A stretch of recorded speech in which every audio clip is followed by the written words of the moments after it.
Hello and welcome.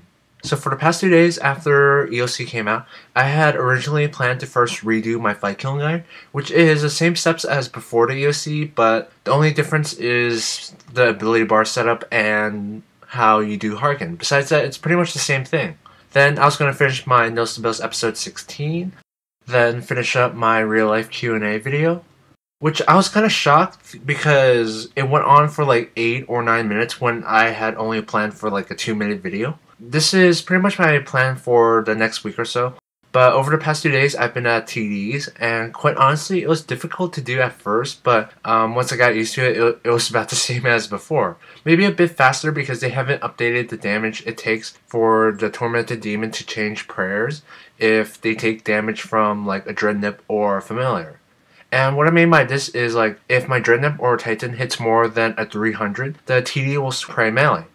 Now in the EOC, a Dreadnought can deal like 500 to 800 damage. So from one auto attack, my Dreadnought will make the TD pray melee, which is why I'm using range and mage. My Dreadnought and Moss Titan will melee while I cover the other two combat styles. Also that the weakness of the TD that I'm attacking is weak to bolts. Other TDs are weak to fire spells, but the weakness kind of depends on which spawn you're attacking. So since one auto attack from the Dreadnought or Titan can make the TD pray melee, it works really good with the rapid fire ability. Because if you time it so that you start rapid fire and then you have the nip attack in between your rapid fire, you could get like the full damage from rapid fire dealing like 30 or 40% of their HP, assuming how many of your shots actually hit. Now the only downside to this is that one auto attack from the Titan can make the TD pray melee even if the shield is on. So when I'm trying to dark light the TD, I have to keep my Titan away.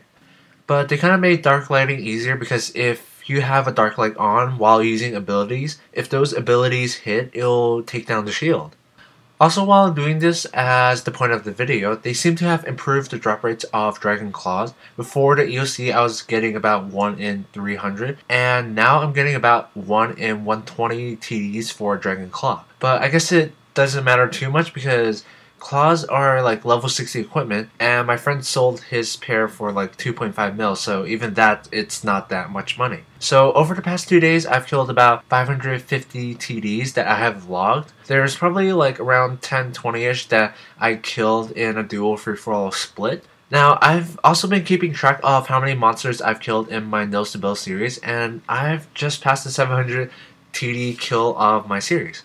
Now, as for why I'm here at TDs, like, honestly, TDs have been one of my favorite bosses of all time, right after Nex, of course. But before the EOC, I liked TDs because you actually had to switch styles, you didn't AFK combat. Now, truly, the thing I like the most that they've changed to TDs is that they fixed dark lighting. Before the EOC, I hated going for like 60 seconds without being able to take down their shield, just because the dark light was so inaccurate.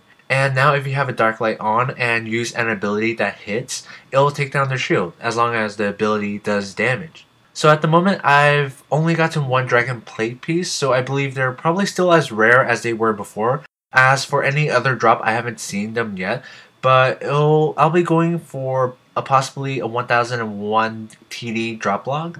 So here's a clip of my Nills to Build's bank loot tab that I have. It's like the stuff I've gathered over the past 2 days, as well as the charms. Like before the EOC, I had 0 charms in my bank. And this is kind of something I like about TDs and Nex, is that they have a pretty decent drop rate for their charms, opposed to like other God Wars bosses that only drop like 1 charm per kill. So I'll be doing a quick fight kiln guide later. Like, it's going to be quick because at the moment it's seriously underpowered. So if you have not completed the KBD or fight kiln, I suggest taking advantage of it now while it's easy. They'll buff it at some point, so try to not put it off until it's too late. So I would like to congratulate anybody who took advantage of the things I mentioned in my video on why the EOC is not ready. And the things that you could have taken advantage of, some are still in the game, but most of them are pretty much patched.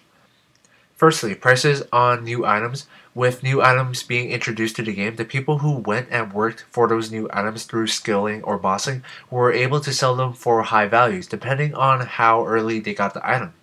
Number 2, boss killing. People who tried PVMing would have seen that you were able to kill Glaciers and Ganodermics much faster than you normally would have. Although Ganodermics, their drop rate got nerfed pretty quick, they were temporarily nerfed to drop cabbages at a certain point until they could properly fix it on the next update. Number 3, XP rates. If you did barraging at monkeys at Apatal, you would have gotten somewhere around 2 mil mage XP per hour, although this got nerfed within a couple hours of release. Number 4, Slayer XP rates. Before EOC, it was around 60k Slayer XP per hour on average, and now it's quite a bit faster. I'm not exactly sure what the average is, but on quite a few tasks, you can average easily 100k Slayer XP per hour, and this is still in the game. I do not actually know if they plan to nerf it down to like 60k XP per hour, but at the moment, Slayer is a lot faster, even if you're using momentum or abilities. And lastly, number 5, Dungeoneering. The Guardian rooms are a joke. I sent them feedback 5 months ago, and on release, it was still not fixed. It was quite honestly rushed, but they had a good reason for it. I'll talk more on why it was rushed and the reasoning behind it in a separate video, but for now, I would like to thank you very much for watching, and have a nice day.